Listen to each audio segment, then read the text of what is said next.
आज हम क्लास 8 के कुछ प्रश्नों को देखेंगे। उम्मीद करते हैं कि ये प्रश्न आपके एग्जाम्स में आएंगे। आपका पहला दिन जो है आपका सामाजिक विज्ञान है, ठीक है। तो इस प्रकार से आपके प्रश्न मिलेंगे। इसमें पहला क्या है, कॉलम में है छात्र छात्रा का नाम, तो इसमें अपना नाम लिखेंगे, ठीक है। इसमें क्या करेंगे, अपना नाम लिख देंगे, जैसे राहुल कुमार, ठीक है। फिर वर्ग क्रमांक में अपना रोल नंबर लिख देंगे 01। फिर विद्यालय का नाम लिख देंगे, जो भी आपके विद्यालय का नाम होगा, ठीक है। फिर यहाँ पे प्रखंड लिख देंगे, फिर संकुल का नाम लिख देंगे, फिर जिला लिख देंगे, ठीक है। बस इतना ही आपको भरना है। फिर आपके जो वीक्षणकर्ता होंगे, जो आपको कॉपी देंगे, वो अपना सिग्नेचर यहाँ पे करेंगे। फिर जो आपका कॉपी जांच करेंगे, वो अपना सिग्नेचर यहाँ पे करेंगे, ठीक है। फिर आपको जो कुल अंक मिलेगा यहाँ पे मिलेगा, ठीक है। आपको केवल यहाँ से लेकर के यहाँ तक इतना ही भरना है, इसके अलावा कुछ नहीं भरना है, ठीक। देखिए, इस प्रश्न पत्र में आपके कुल 6 प्रश्न होंगे और प्रत्येक प्रश्न का उत्तर देना आपके लिए अनिवार्य है, ठीक है। और प्रत्येक प्रश्न का जो अंक है उसके सामने लिखा गया है। ये पहला प्रश्न है जो कि 1 नंबरिया है, ये 5 नंबर का होगा। पहला प्रश्न कह रहा है क्या कि टीपू यानी सॉरी हैदर अली और टीपू सुल्तान डैश के शासक थे। तो यह कहाँ के शासक थे? मैसूर के शासक थे। कह रहा है क्या कि पहला गवर्नर जनरल डैश बने थे, तो ये वारेन हस्टिंग बने थे पहला गवर्नर जनरल। कह रहा है सुनहरा रेशा यानी कि गोल्डन फाइबर किसे कहा जाता है? तो पटसन को कहा जाता है। अंगूर की खेती करना डैश कहलाता है? तो ये वीटी कल्चर कहलाता है। र- अगला प्रश्न है राज्यसभा के सभापति डैश होते हैं? तो ये उपराष्ट्रपति होते हैं, ठीक है। चलिए, इसे आप अच्छे तरीके से पढ़ करके याद कर लीजिएगा। दूसरा प्रश्न है मुगल साम्राज्य 18वीं सदी में मजबूत होता गया था, ठीक है। तो ये गलत है, क्योंकि 18वीं सदी के अंत आते आते मुगल साम्राज्य कमजोर होता चला गया था, ठीक है। तो ये गलत हो जाएगा। कह रहा है जेम्स मिल ने भारतीय इतिहास के 3 कालखंडों में बांटा था, ये बिल्कुल सही है। मृदा की आर्द्रता को रोकने के लिए मल्च बनाते हैं, बिल्कुल सही है। गंगा का मैदान अधिक आबादी वाले प्रदेश है, ये भी सही है। देखिए, जहाँ भी मैदान होगा गंगा और नदी से रिलेटेड होगा, वहाँ का मैदान बहुत समृद्ध होता है। कह रहा है कि संविधान में उल्लिखित मौलिक अधिकारों की संख्या 10 है, ये गलत हो जाएगा। कितना है? 6 मौलिक अधिकार संविधान में दिया गया, ठीक है। चलिए नेक्स्ट प्रश्न देखते हैं। इसमें कह रहा है कि स्तंभ अ को स्तंभ ब से मिलान करना है, ठीक है। झूम खेती। तो झूम खेती क्या होता है? घूम घूम कर जो खेती करते हैं उसे झूम खेती कहते हैं। रानी चेन्नम्मा। रानी चेन्नम्मा थी कित्तूर में विद्रोह का नेतृत्व की थी। चट्टान बांध जो होता है ये मृदा अपरदन को रोकता है। कॉफी उत्पादन के लिए ब्राजील को हम जानते हैं कि ब्राजील में सबसे ज्यादा कॉफी उत्पादन होता है। अधीनस्थ न्यायालय, हमारे जिला में जो न्यायालय होते हैं उसे हम अधीनस्थ न्यायालय कहते हैं, ठीक है। चलिए, नेक्स्ट प्रश्न है आपका। लगभग 20 शब्दों में इसका उत्तर देना है और एक प्रश्न 3 नंबर का है। टोटल इसमें 5 प्रश्न होंगे। कह रहा है क्या कि अंग्रेजी शासन ने में कलेक्टर का क्या काम होता था?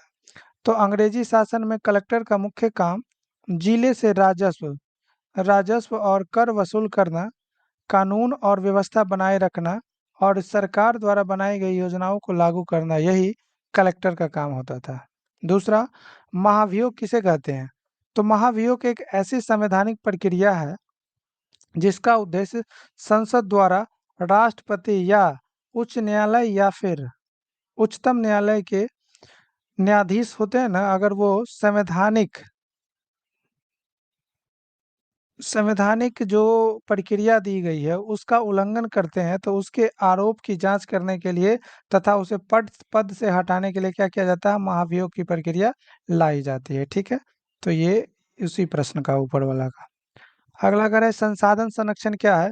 तो संसाधन संरक्षण का अर्थ मूल्यवान प्राकृतिक संसाधनों जैसे खनिज, जल, जंगल तथा वन्य जीव का सावधानी पूर्वक प्रबंधन करना संसाधन संरक्षण कहलाता है, ठीक है। अगर हम सावधानी पूर्वक इसका प्रबंधन नहीं करेंगे तो हमारे आने वाली पीढ़ी के लिए ये सब चीज नहीं बचेगा, ठीक है। नेक्स्ट है कृषि कार्य क्या है? तो देखिए, भूमि और संसाधनों का उपयोग करके फसलें उगाने और पशुपालन करने की प्रक्रिया कृषि कार्य कहलाता है। अगला प्रश्न है सरकार के 3 अंगों का नाम लिखिए। तो सरकार के 3 अंग निम्नलिखित है: विधायिका, कार्यपालिका और न्यायपालिका। अगला है निम्नलिखित प्रश्नों के उत्तर लगभग 50 शब्दों में देना है। कह रहा है क्या कि नए कानून कैसे बनते हैं या फिर मृदा क्या है, दोनों में से किसी एक का देना है। तो यहाँ पे हमने लिखा है नए कानून कैसे बनते हैं उसका उत्तर। कह रहा है कि कोई भी कानून बनाने के लिए सबसे पहले विधायी प्रस्ताव तैयार की जाती है, जिसे विधेयक कहते हैं। फिर इस विधेयक को संसद के किसी भी सदन यानी कि लोकसभा या फिर राज्यसभा किसी भी सदन में पेश किया जाता है, जहां इस पर विस्तृत चर्चा होती है और दोनों सदनों में पारित हो जाने के बाद राष्ट्रपति इस पर अपना सिग्नेचर कर देते हैं, अर्थात अपना स्वीकृति दे देते हैं। स्वीकृति मिलते ही वह विधेयक क्या बन जाता है, तो कानून बन जाता है। ठीक है। अगला है किसान नील की खेती क्यों नहीं करना चाहते थे, या फिर प्लासी की लड़ाई के मुख्य कारण क्या थे।